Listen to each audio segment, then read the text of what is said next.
성도 여러분, 지난주에 우리들은 골로새 교회가 가지고 있는 기독론, 정확히 말하면 골로새 교회의 교인들이 가지고 있는 기독론이겠죠.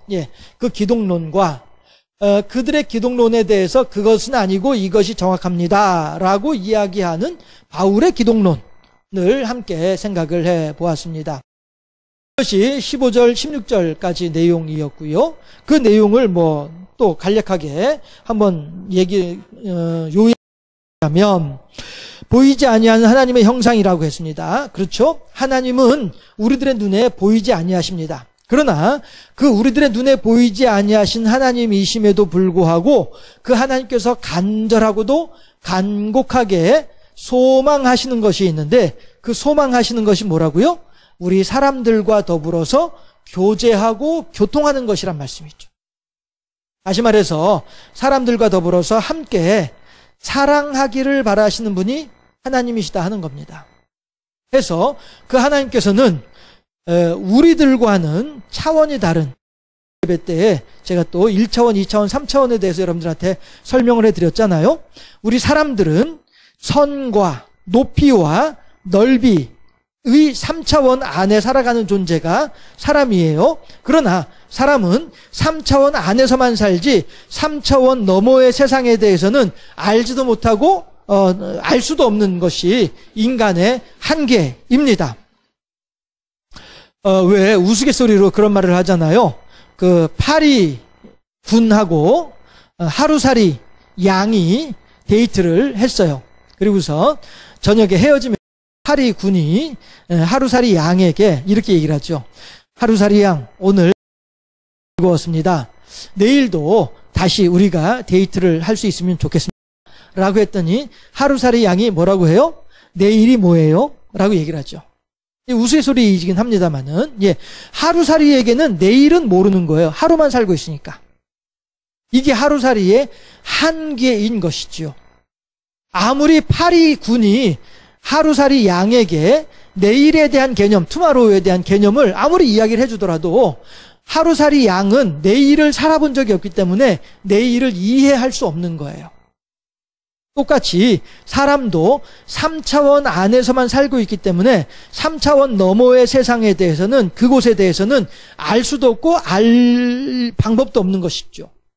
그런데 제가 지난 수요일 날 부활하신 예수님에 대해서 말씀을 드리면서 그 예수님은 3차원의 시간과 공간의 제약을 뛰어넘으신 분이다 라고 하는 이야기를 했었죠. 기억하신 분들 계실 것 같아요. 해서 그분은 어떤 분이냐 하면 시간과 공간의 제약을 뛰어넘는다라고 하는 말은 다시 말하면 4차원의 세계에 계신 분이에요. 적어도 3차원 너머의 세계, 그것이 4차원이든 5차원이든 6차원이든 우리들은 알 수 없으니까 어느 차원이든지 간에 적어도 3차원 너머에 계신 분이 예수님이란 말씀이죠. 그러면 다시 파리군과 하루살이 양으로 보게 되면 하루살이 양은 내일을 모르지만 파리군은 내일도 알고 모레도 알고 글피도 알아요.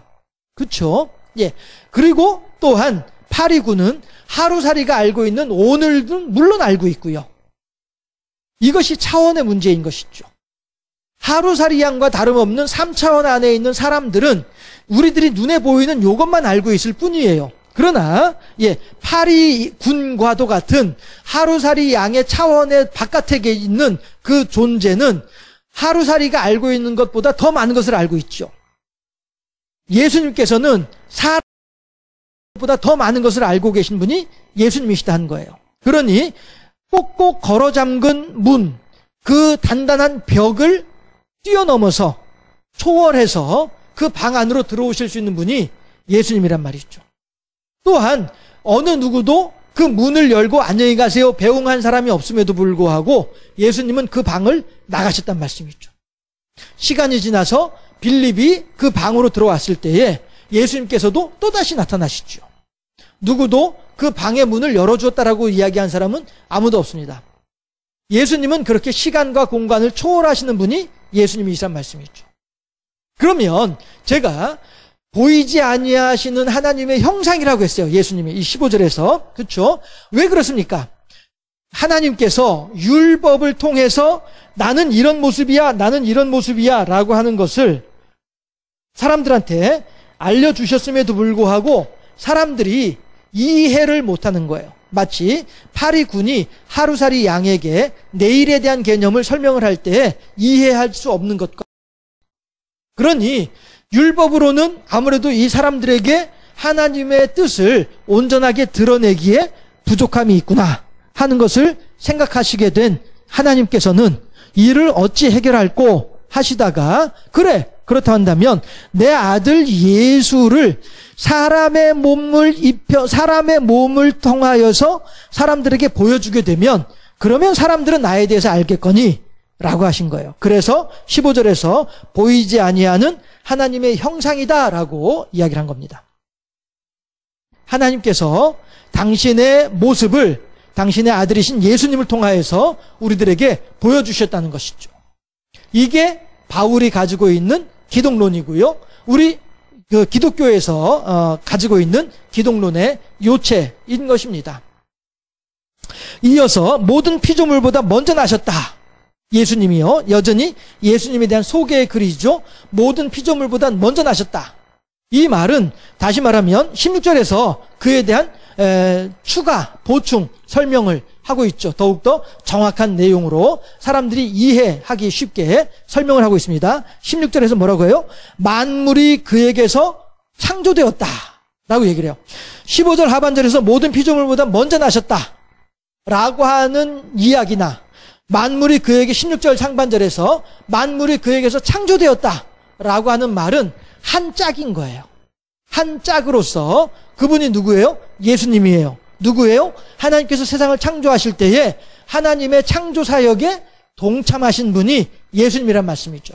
성자 예수님. 그리고 하나님의 하시는 말씀이 이 땅에 구현되어지도록 하는 능력이 누구에게 있어요? 성령 하나님에게 있는 것이죠. 해서 성부 하나님과 성자 하나님과 성령 하나님은 이 세상을 창조할 때에 함께 동역하신 삼위격을, 각각의 위격을 가지고 있는 삼위의 하나님이란 말씀이에요.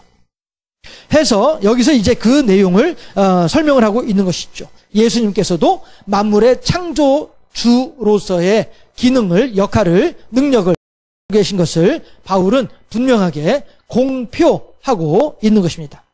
해서 그 16절 이어서 보면 하늘과 땅에서 보이는 것들과 보이지 않는 것들과 혹은 왕권들이나 주권들이나 통치자들이나 권세들이나 만물이 다 그로 말미암고 그를 위하여 창조되었다라고 이야기 분명하게 확증하고 있는 것입니다. 무슨 얘기예요?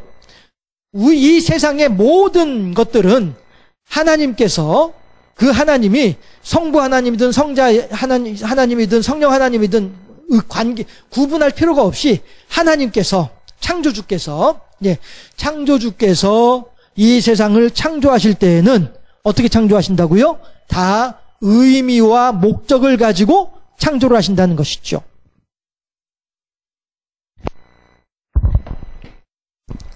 어떤 의미이고 어떤 목적을 가지고 창조를 하는 것이겠습니까? 예, 그거 보면 17절에서 또한 그가 만물보다 먼저 계시고 만물이 그 안에 함께 섰느니라 라고 얘기를 하고 있죠. 예, 16절에서도 하늘과 땅에서 보이는 것들과 보이지 않는 것들과 혹은 왕권들이나 주권들이나 통치하는 권세들이나 만물이 다 그로 말미암고 그를 위하여 창조되었다라고 얘기를 하고요. 하나님께서 계획을 하시고 그 계획에 맞추어서 창조하셨다라고 하는 것을 이야기하는 거예요. 이 세상 모든 것들에 대한 주권자로서 이 세상 모든 것들로 하여금 그 시간에 그 자리에 있게 하신 하나님의 계획하심이 있었음에 대해서 이야기하고 있는 것이죠. 다시 말씀드려서 오전에도 그런 표현을 했습니다마는 새초부터 새말까지 하나님께서 세상을 창조하셨을 때부터 이 세상의 마지막 때까지, 종말의 때까지 이 모든 시간들에 대한 계획을 가지고 계시고 이 계획을 따라서 안배하셨다는 것이죠. 그러면 당연히 그 안배라고 하는 것 자체가 어떻게 되는 거예요? 하나님의 계획하심을 따라서 안배되었고 하나님의 계획하심을 따라서 진행되고 있다라고 하는 것이죠. 지금 여기서 다 그로 말미암고 그를 위하여 창조되었다. 16절 하반절에서요. 그 다음에 17절에서 그가 만물보다 먼저 계시고 만물이 그 안에 함께 섰느니라 라고 한 이 말씀이 우리들에게 주는 의미가 무엇이냐 하면은 내가 지금 2020년 10월 며칠 날 이곳에 있음은 이 또한 하나님의 예정하심이었다 라고 하는 것을 알 수 있다라고 하는 것이죠. 다시 말씀드려서 하나님께서 각각의 적절한 때에 각각의 적절한 상황 속에서 각각의 적절한 일들로 미리 다 준비해 놓으셨더라 라고 하는 이야기를 할 수 있게 되는 것입니다. 그렇다면 이 상황 속에서 우리들은 그러면 어떻게 행하는 것이 합당할 것이냐 하는 문제를 또 생각해 볼 수 있겠죠. 왜냐하면 이것은 이제 또 신정론이라고 하는 내용으로 또 들어갈 수가 있게 되는 건데요. 지난주하고 이번 주하고 되게 신학적인 내용들을 함께 나누게 됩니다만은 결국 신정론이라고 하는 것이 무엇이냐 하면 이 세상의 모든 일들은 다 하나님께서 알아서 주관하신다 라고 하는 의미의 내용이 그런 것들을 이제 규명하는 학문의 신학의 한 분야가 신정론이라고 생각을 해볼 수가 있습니다. 그러면 우리들이 신정론을 통해서 무엇을 알 수 있느냐 하면 지금 제가 이제 16절 하반절과 17절을 가지고 여러분들에게 이것이 신정론입니다. 하나님께서 세상을 창조하실 때부터 세상의 종말의 때까지 모든 일들에 대해서 미리 다 가장 적합하게 적절하게 안배해 놓으셨습니다 라고 여러분들한테 이제 말씀을 드렸으니 이것은 신정론인데 여러분들에게 신정론에 대해서도 또 이야기를 할 수밖에 없는 것이 왜냐하면 신정론이 가지고 있는 인간적인 측면에서 볼 때 신정론이 가지고 있는 가장 큰 의문이 무엇이냐 하면 그러면 하나님 내가 요 모양 요 꼴로 살 수밖에 없는 것도 하나님의 예정하신 일부입니까? 라고 하는 질문이 있을 수 있거든요. 요즘에 이제 그 조두순이라고 하는 사람이 사회적으로 큰 관심의 대상이 되었죠. 본인이 원하든 원하지 않든 어쨌든 대단한 관심의 대상이 되어 있습니다. 그러니 우리가 기왕에 다들 조두순이라고 하는 사람을 가지고 이야기를 해봅시다. 그러면 하나님 그 조두순이라고 하는 사람이 그런 끔찍한 죄를 저지른 것도 하나님이 다 계획해 놓으신 거예요? 라는 질문이 있을 수 있다는 것이죠. 신정론에 의하면 그러니까요. 모든 것들을 하나님께서 다 안배해 놓으셨다라고 하니 그 말이야 이제 겨우 초등학교 다닐까 말까 한 그 어린아이한테 그 몹쓸 짓을 하는 그 순간에도 하나님은 그러면 그 순간을 다 지켜보고 계시다는 얘기인가요? 이렇게 질문을 할 수 있거든요. 그러니 제가 이 부분을 16절 하반절 17절을 그냥 이렇게 설명만 하고 끝내면 안 되고 그 뒤에 있는 부분까지 같이 설명을 해드려야만이 여러분들이 또한 건강한 신학 안에서 하나님을 신앙할 수 있지 않겠느냐라고 하는 것이죠. 결국 하나님께서는 그런 식으로 조두순이를 가지고 의문을 가지게 되면 의문이 어디까지 갈 수 있느냐 하면 아담까지도 질문을 거슬러서 갈 수가 있습니다. 저 한 사람의 경우를 두고서도 신정론적인 질문이 충분히 가능하죠. 아니 대체 하나님 그러면 내가 이렇게 키가 작고 이렇게 얼굴도 못생기게 만든 것이 하나님의 뜻이란 말이에요? 하나님 나 사랑한다면서 날 왜 이렇게 부족하게 만들어 놓으셨어요? 얼마든지 질문할 수 있는 거거든요.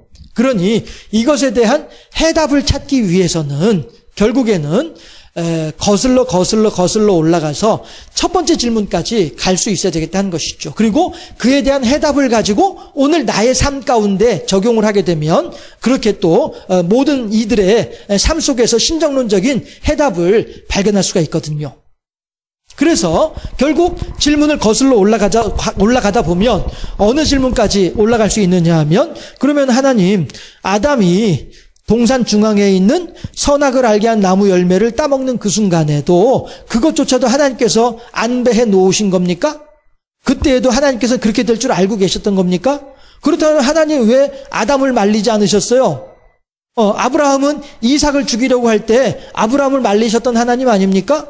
그러면은 아담도 충분히 말릴 수 있었을 텐데 왜 아담은 말리지 않고 내버려 두셨습니까? 하나님, 그게 무슨 하나님이에요? 라고 질문을 할 수 있다라고 한 것이죠. 그러나 여러분들, 우리들이 이것을 생각을 해야 됩니다. 어저께 제가 어디서 잠깐 짧게 읽었던 글이었는데요. 구글이라고 하는 회사가 있죠. 인터넷 기반으로 하는 회사입니다. 그 회사에서 인터넷을 주업으로 하는 회사이다 보니, 신입사원 채용할 때에도 마찬가지로 인터넷의 힘을, 컴퓨터를 차용해서 컴퓨터로 이제 신입사원들을 채용하자, 이렇게 이제 사람들이 생각을 했던 모양이에요. 그리고서 이제 사람 채용을 위한, 인크루트를 위한 AI를 이제 준비를 한 거예요. 사람들을 채용하기 위해서 심사를 해야 될 것 아니에요. 해서 지원자들 신입사원 채용 공고를 내고, 그럼 이제 지원자들이 서류를 접수를 하겠죠. 그럼 이제 그 서류를 검토하는 역할, 이 역할을 이제 AI에게 맡긴 거예요. 우리는 최첨단으로 가장 공정하게, 가장 확실하게 신입사원을 채용한다, 뭐 이런 걸 이제 표방하면서 그렇게 했겠죠. 그랬는데 정작 최종 신입사원으로 합격하는 사람들을 보다 보니 여성들의 비율이 현저히 낮은 거예요.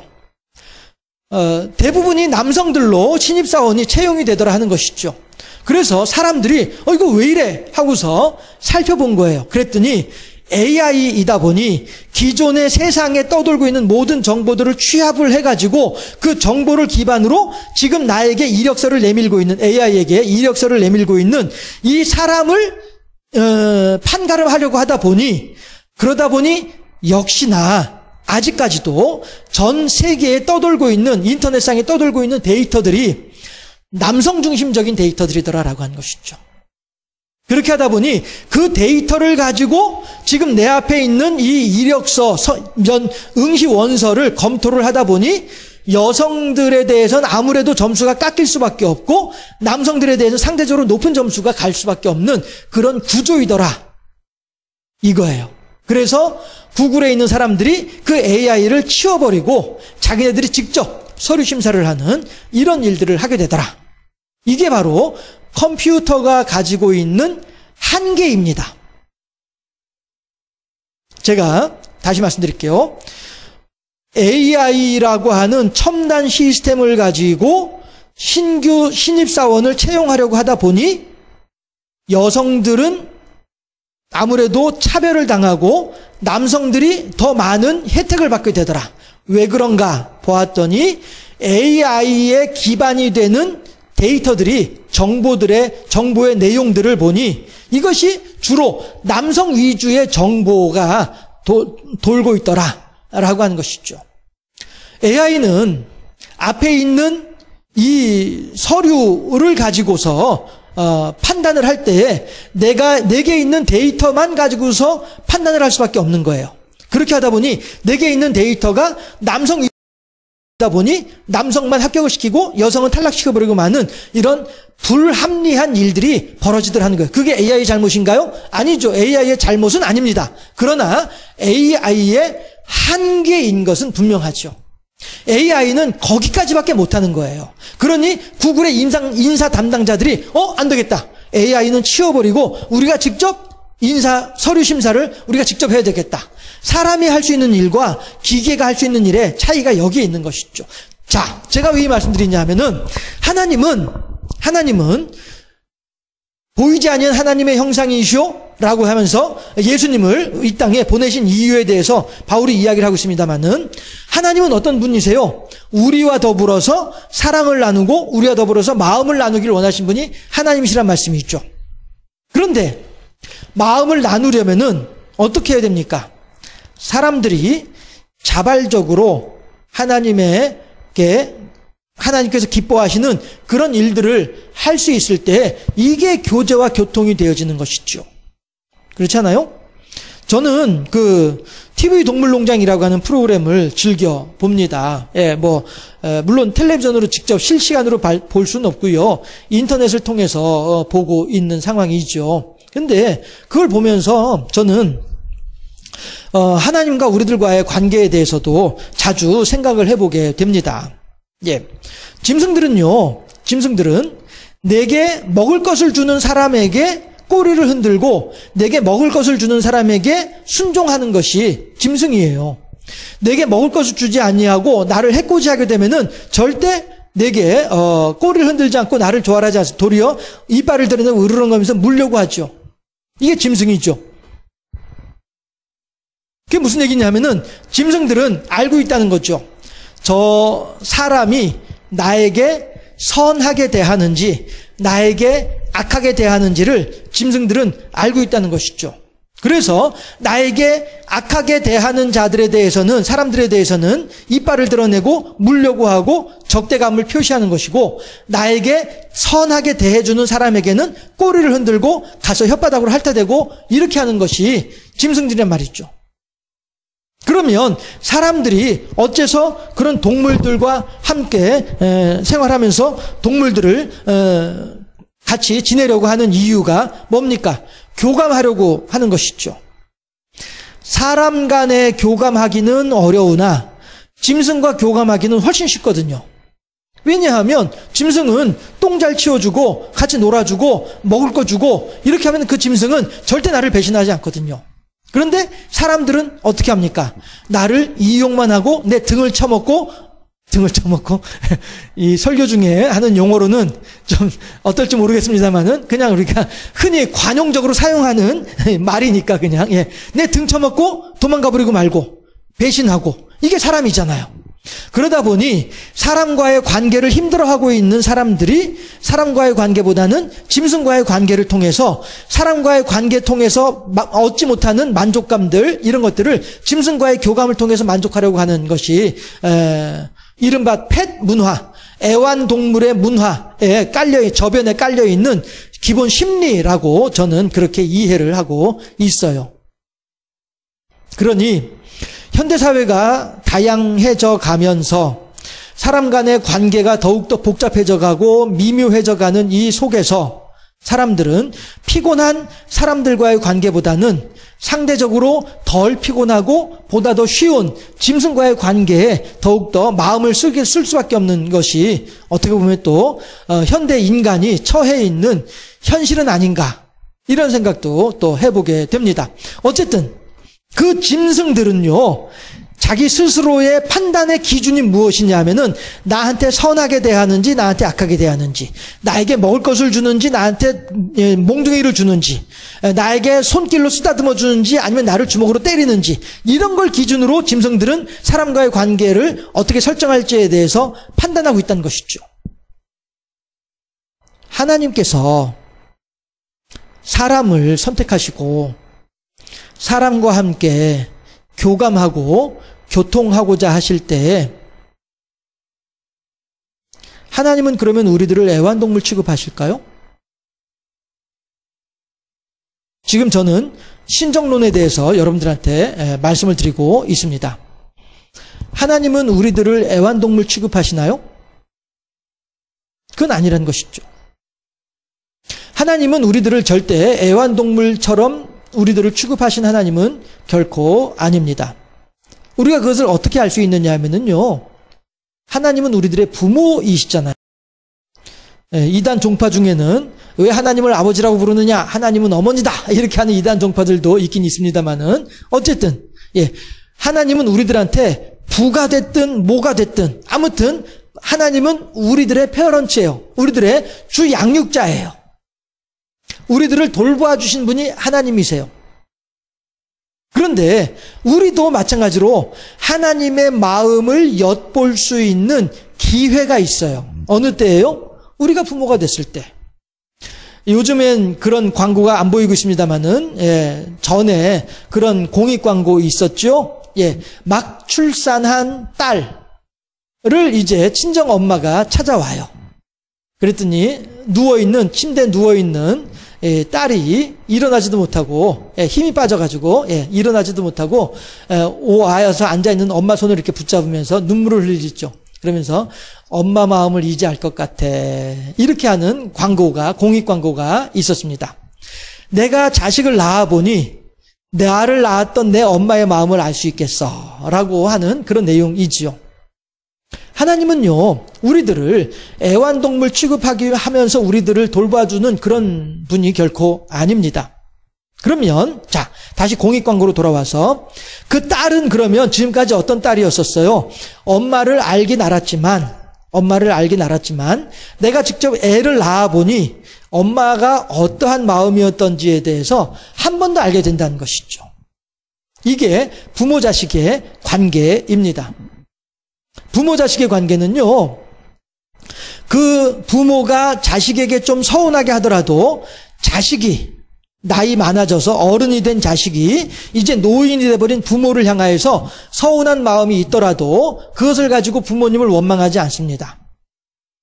그리고 또한 젊은 부모도 나이 어린 자식이 속을 새기더라도 아이고 내가 저놈 자식 때문에 내가 속이 터져 하면서도 불구하고 그 아이를 내 자식이 아니다라고 하진 않아요.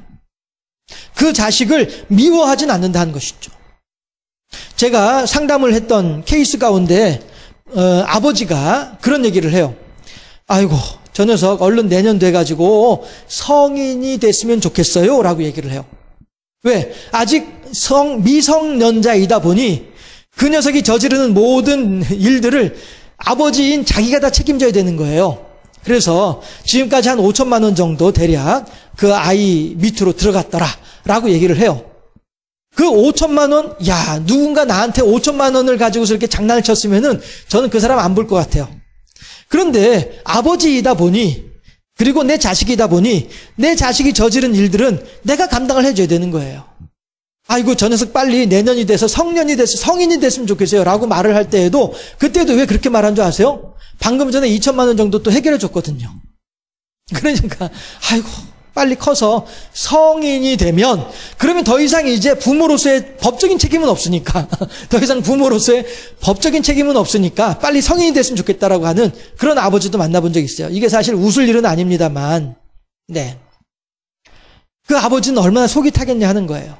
아이고 저 녀석을 갖다가 말이야 내 자식이 아니라고 할 수도 없고 저 녀석이 잘못한 것을 갖다 내 모른 척 할 수도 없고 속이 타는 것이죠.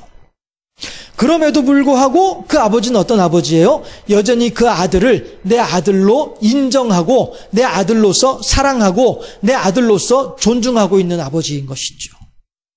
빨리 성인이 됐으면 좋겠어요 라고 말을 하는 그 말의 이면에는 아이고 그래도 어쩌겠습니까? 속은 타더라도 그래도 내 자식인데 어떻게 하겠어요? 내가 돌봐줘야지. 이게 부모의 마음인 것이죠.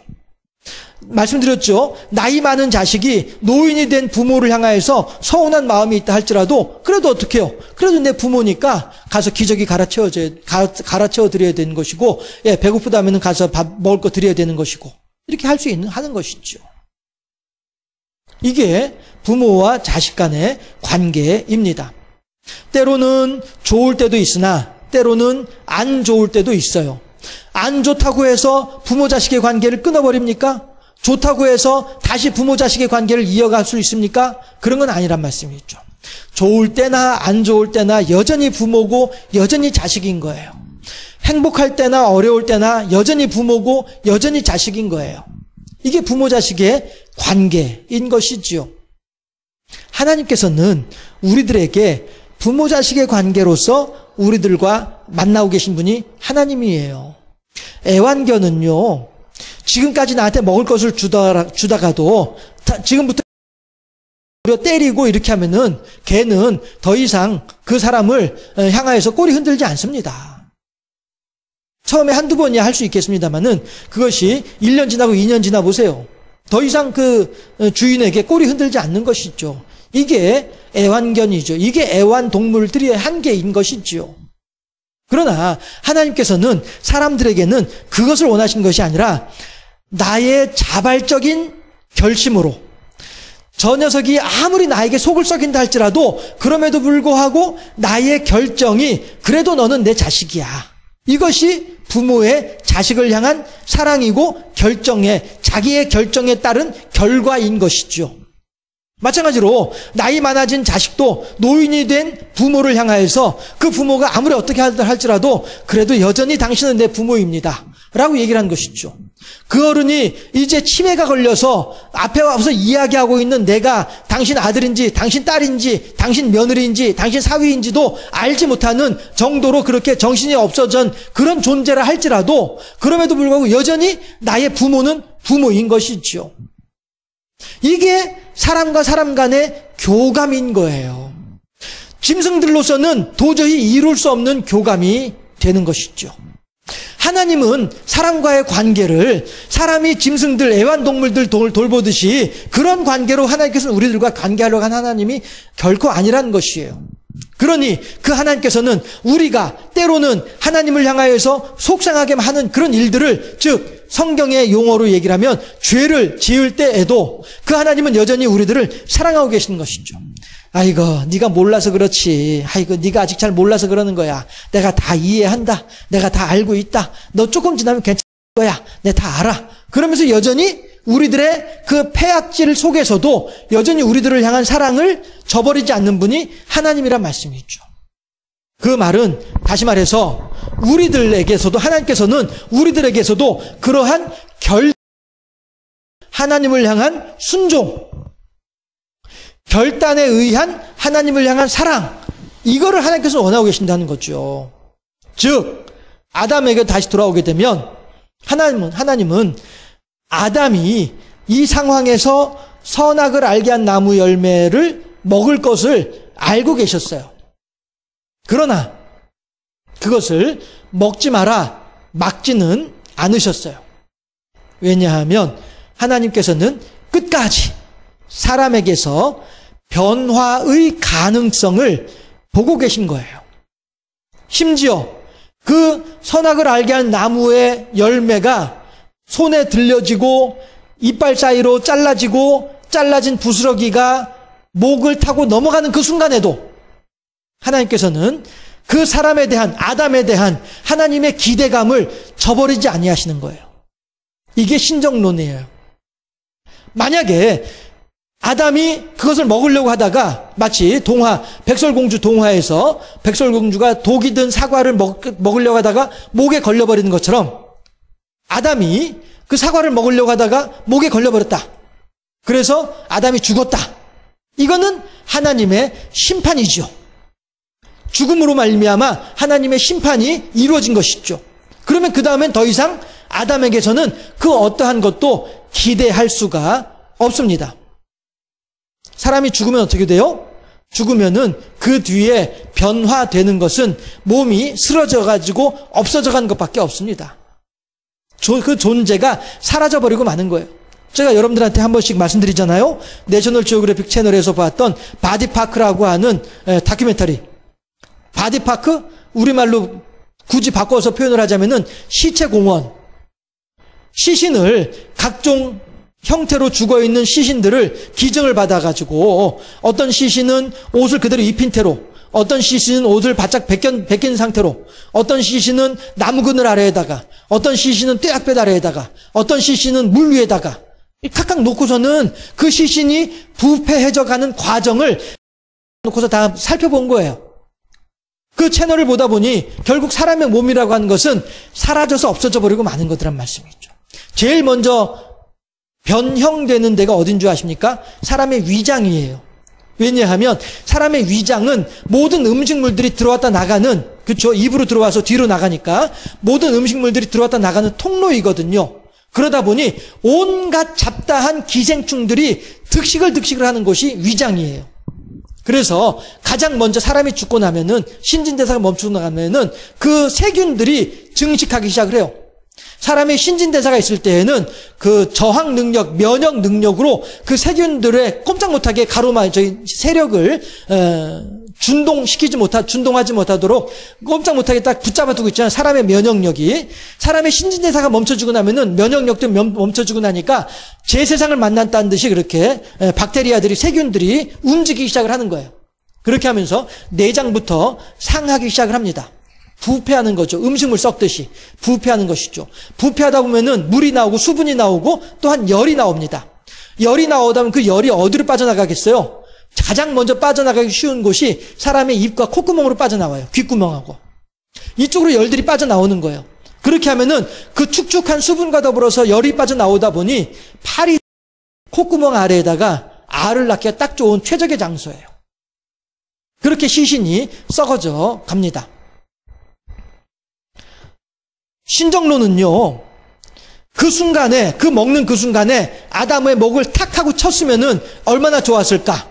그리고 새로운 아담을 만들어서 그 사람에게는 아예 선악의 나무 열매를 보여주지 않았으면 얼마나 좋을까? 우리들은 그렇게 생각을 할 수 있죠. 그러나 하나님께서는 심지어는 그 아담이 그 열매를 소화시키고 뱃속에 들어가 있는 그 상태 속에서도 하나님은 아담에게 기대를 걸고 있는 거예요. 어떤 기대요? 그래, 네가 언젠가는 반드시 나에게 돌아올 것이야. 그 기대를 가지고 계신 거예요. 그 기대가 끊어지게 되면 그 사람은 벌써 죽었죠. 그 사람이 살아있다는 것은 무슨 얘기예요? 하나님께서 여전히 그를 사랑하시면서 그에게 기대를 걸고 있다는 것이다. 자, 한 번씩 말씀드리죠. 박영문 장로라고 하는 분이 계세요. 이분은 당신 스스로가 뭐라고 말씀하시냐면은 내가 예수 믿기 전에는 동네 사람들이 나를 부를 때 은재라고 불렀다. 은재라고. 이분이 전라도 사람이거든요. 그러니까 전라도 사투리로 은재 하게 되면은 표준 말로는 언제가 되겠죠. 어느 때가 되겠죠. 왜 은재냐면은 아이고 저놈의 자식이 언제 사람 될란가? 언제 술 끊을란가? 언제 사람 패지 않을란가? 이런 것 때문에 별명이 은재였다는 거예요. 그만큼 파라코처럼 살아가던 분이 박영문이라는 사람이었단 말씀이죠. 그럼에도 불구하고 하나님 그를 죽이지 않으셨어요. 그가 그 많은 잘못을 저질렀음에도 불구하고 죄를 범했음에도 불구하고 하나님은 그를 쳐내지 않으셨어요. 왜? 기회를 주시는 거예요. 사람들은 아이고 저놈이 언제 사람 될란가 라고 하면서 은재 하고 있었으나 하나님께서는 어떻게 해요? 아이고 박영문이가 언제나 나에게 올려나 이걸 기다리고 계신 거죠. 이게 신정론입니다. 다시 말씀드려서 내가 지금 이 모양 이 꼴로 살아가는 것도 하나님의 뜻인 것은 분명해요. 그러나 이 모양 이 꼴로 살아가는 나에게 하나님께서는 기대하시는 것이 있어요. 뭘 기대하십니까? 네가 그 모양 그 꼴에서도 나를 사랑할래? 나는 네가 요 모양 요 꼴일 때에도 너를 사랑했는데 너는 지금 그 모양 그 꼴이면서 나를 사랑할래?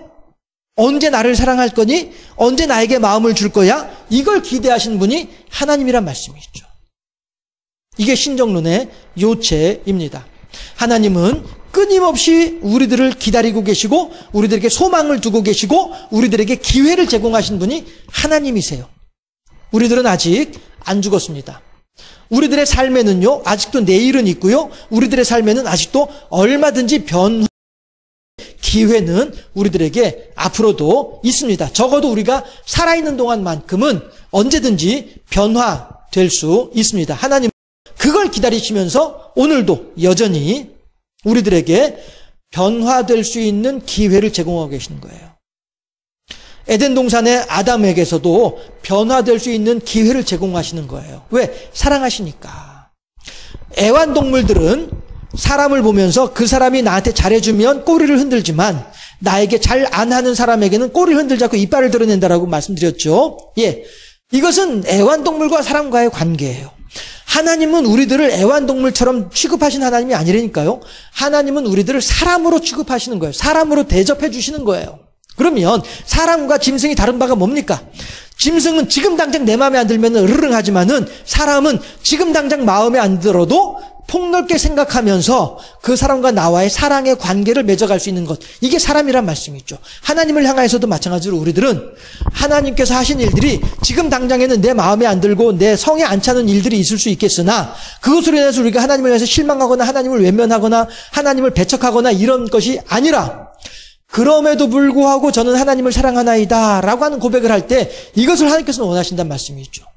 사드락과 메삭과 아벳느고 다니엘의 세 친구들이 금 신상이 있는데 그 신상에 절을 하지 않음으로 인하여서 왕이 그 세 사람을 기름 끓는 가마솥에 불을 떼면서 그 불 속으로, 아니 끓는 가마솥이 아니라 불을 떼면서 그 불 속에다가 이 사람을 쳐넣어라, 이 세 사람을 쳐넣어라 했어요. 우상 숭배하지 않는다고 해서.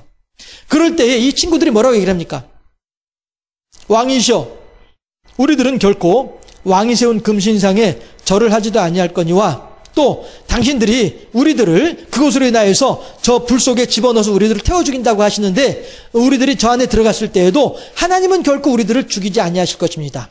또한 그리 아니하실지라도 즉 우리가 당신을 만들어 놓은 우상에게 절하지 않음으로 인하여서 우리들이 저 풀무불 속에 들어가서 죽임을 당한다 할지라도 우리는 믿고 있는 것이 우리가 저 불 속에 들어가더라도 하나님은 우리들을 죽이지 아니하실 것에 대해서 믿고 있으나 그리 아니하실지라도 우리들의 믿음과는 다르게 우리가 저 불 속에서 죽어간다 할지라도 왕이시오 분명히 들으시오 우리들은 결코 당신과 당신이 만들어 놓은 우상에게 절하지 아니하겠나이다. 당신의 우상에게 절하지 아니하겠나이다. 이렇게 얘기한 사람들이 세 친구들이었단 말씀이에요.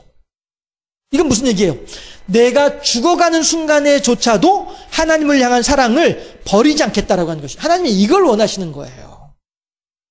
하나님이 나한테 좋은 일을 줄 때만 내가 하나님께 감사합니다가 아니고 하나님께서 때로는 나에게 안 좋은 상황 속으로 나를 몰아넣을 때조차도 하나님과의 관계를 저버리지 아니할 수 있는 믿음, 이걸 하나님께서는 원하시는 거죠. 이 신앙 고백을 하나님께서는 원하시는 거죠. 이것은 결코 사람들이 애완동물에게 요구할 수 있는 것이 결코 아니죠. AI가 해결할 수 있는 문제가 결코 아니죠. 하나님은 우리들을 애완동물 취급하지도 아니하시고 하나님은 우리들을 컴퓨터 취급하지도 아니하시는 거예요. 우리들의 자발적인 결단을 통한 하나님을 향한 경배와 찬양, 이걸 원하신 분이 하나님이시죠. 신정론은 이것을 이야기하는 것입니다. 물론 조두순이 때문에 피해를 당한 사람은 참 힘들고 어려운 시간들을 지내왔어요. 그래서 그 사람이 힘들고 어려운 것에 대해서는 제가 충분히 공감을 합니다. 그러나 또 한편으로는 조두순이만을 두고서 보게 되면 조두순이가 아직까지도 그 사람이 살아있음은 신정론적인 측면에서 보았을 때는 하나님께서는 아직까지는 그에게 희망을 두고 계신다라고도 생각해 볼 수 있는 것이죠. 해석해 볼 수도 있는 것이죠. 그것은 우리들도 마찬가지인 것입니다. 우리들의 삶 가운데서도 에이 하나님이 살아있으면 대체 나한테가 왜 이런 일이 생기고 내가 왜 이 모양지 꼴이야 라고 얘기할 수 있습니다. 그러나 그렇게 우리가 하나님을 원망하고 하나님께 삿대질하고 하나님께 미운 눈으로 흘긴 눈으로 쳐다보는 그 순간에도 하나님은 여전히 우리들을 사랑하시고 계신다는 사실, 그리고 하나님께서는 그 순간에도 여전히 우리들에게 돌이킬 수 있는 기회를 주고 계신다는 사실, 그리고 그 하나님께서는 여전히 우리들로 하여금 그래 네가 언젠가는 나를 사랑하겠지, 네가 언젠가는 나와 더불어서 아름다운 교제와 교통을 이룰 수 있겠지에 대한 소망을 가지고 계신다는 사실, 이거 하나만큼은 분명하다라고 하는 것입니다. 오늘은 17절까지 해서 16절 하반절과 17절 해서 신정론에 대한 부분, 기독론과 더불어서 함께 생각할 수 있는 신정론에 대한 부분을 함께 생각을 해보았습니다. 골로새 교회 사람들은 하나님을 이런 하나님으로 생각하지 않고 있었던 것이죠. 그 부분에 대해서 이제 또 계속 이어서 함께 생각을 해보도록 하고요. 20절까지 우리가 읽었습니다만 오늘은 17절까지만 이렇게 하는 것으로 하겠습니다.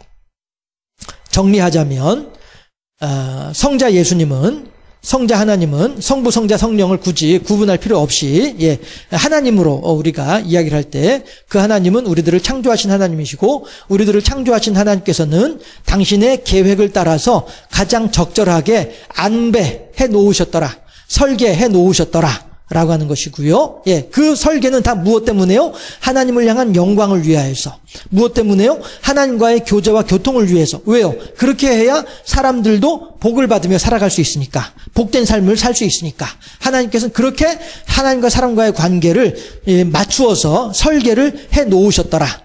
그런데 우리가 살아가는 가운데 때로는 우리들의 어리석음과 우리들의 미혹함으로 말미암아 하나님의 뜻을 거스르고 바깥으로 뛰쳐나갈 수도 있더라.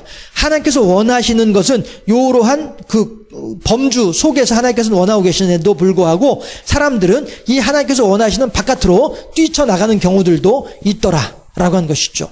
그러나 하나님께서는 그렇게 뛰쳐나간 사람들조차도 여전히 사랑하고 계시더라 라고 하는 것입니다. 해서 때로는 내가 하나님으로부터 버림받은 것처럼 여겨질 수도 있고, 때로는 내가 하나님으로부터 외면당한 것처럼 생각될 수 있는 그런 삶의 굴곡 속에, 삶의 질곡 속에 빠질 수도 있으나, 그럴 때조차도 하나님은 여전히 우리들을 사랑하고 계시고 우리들에게 그 구렁텅이에서 빠져나올 수 있는 기회를 여전히 주고 계신 분이 하나님이시더라. 그리고 우리가 그 구렁텅이에서 빠져나오기를 바라시는 분이 하나님이시더라. 왜요? 그렇게 빠져나와서 하나님을 향하여서 경배하고 찬양하는 이런 사람이 되기를 바라시니까. 그러면 우리들은 하나님이 우리들한테 그런 거 다 막아놓고 그냥 하나님만 보게 하면 되지 라고 하게 되면 그것은 뭐예요? AI가 되는 거죠. 컴퓨터가 되는 거, 로봇가 되는 거죠. 하나님은 우리들이 로봇가 되길 원하신 분은 아니라는 것이죠. 우리들의 결단을 통하여서 하나님께 영광 돌려드리고 우리들의 결심을 통하여서 하나님과 교제하고 교통하는 살아있는 신앙 고백을 원하신 분이 하나님이란 말씀이죠. 이제는 돌아와 거울 앞에 앉은 내 누님과 같은 꽃이여 라고 하는 식귀가 있죠. 저는 이 식귀가 참 좋습니다. 모든 무소리치는 밤의 그 고난과 고통, 번민의 시간들을 지나고 난 뒤에 이제는 돌아와 거울 앞에 앉아 있어요. 모든 삶의 질곡들을 다 견디고 난 뒤에 거울 앞에 앉아 있는 누님의 모습. 그 모습은 어떤 모습이에요? 하나님을 향하여서 거라사 광인이 귀신이 나간 뒤에 옷을 깨끗하게 정갈하게 차려입고 예수님 앞에 무릎 꿇고 앉아서 선생님이시여 말씀하시옵소서 제가 듣겠나이다 라고 하는 모습과 똑같은 모습이잖아요. 거라사 광인이 귀신이 들어있을 때엔 과연 그런 모습이 있었던가요? 아니었잖아요. 그러나 그 혼란과 혼돈의 시기를 거치고 나니 딱 예수님 앞에 온 매무새를 단정히 하고 무릎을 꿇고 딱 앉아서 예수님을 향하여서 아이 컨택을. 여러분들 제가 이제 상담을 하다가 보면은요, 심리적 사람들은요, 저와 눈을 마주치지 못합니다. 저도 마찬가지로 그렇게 사람들과 눈을 마주치지 못하면서 살아오기도 했었고요. 그러나 그 마음이 안정되는 사람들, 무엇인가 이 상담자하고 더불어서 무엇인가를 해보고 싶은 기대감이 있는 사람들, 이런 사람들은 아이 컨택이 참 잘 됩니다. 무슨 말을 하더라도 눈을 땡그랗게 쳐다보면서 뭐든지 들으려고 하는 이런 자세들이 있죠. 물론 여러분들 설교를 하다 보면은 저와 더불어서 아이 컨택이 잘 계시지만, 저의 설교하는 상들은 저와 아이 컨택이 안 되는 분들도 계시긴 하지요. 어쨌든 우리들은요, 하나님을 향하여서 그렇게 하나님과 아이 컨택을 할 수 있는, 하나님을 향해서 어떠한 거리낌도 없는 이러한 모습으로 세워질 수 있어야 되겠다. 하나님 우리들에게 원하고 계시더라. 그래서 끊임없이 우리들에게 기회를 주시고 기다려주시고 우리들에게 소망과 기대감을 저버리지 아니하신 분이 하나님이시더라 라고 하는 것이죠. 그 하나님께서 세상 모든 16절 다 만물이 다 그로 말미암고 그를 위하여 창조되었고 또한 보다 17절에서요. 먼저 계시고 만물이 그 안에 함께 섰느니라 라고 하는 말씀을 통해서 우리들이 신정론을 생각을 해본 것이고요. 하나님은 그렇게 우리들에게 끊임없이 기회를 주시고 소망을 가지고 기다리고 계신 분이 하나님이다. 요꼴로 하나님과 나와의 건